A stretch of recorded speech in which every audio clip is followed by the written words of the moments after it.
шуду равшан гап занам. Гуфтам Мавлона, инҷа театр нест.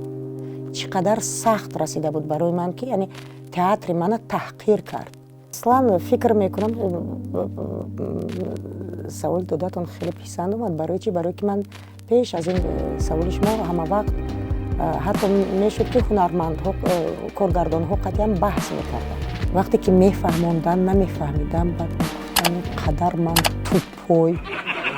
мехоҳед дар бораи касбу корҳои гуногуну замонавӣ маълумот дошта бошед, вале намедонед аз кӣ пурсед ва ё ҷуръати пурсидан надоред.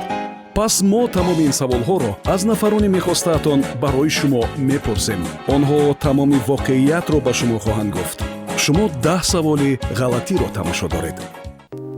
салому дуруди бепоён ба тамоми мардуми шарифи Тоҷикистон. Мавлона Наҷмиддинова ҳастам, ҳунарпешаи театри давлатии Русия ба номи Владимир Маяковский.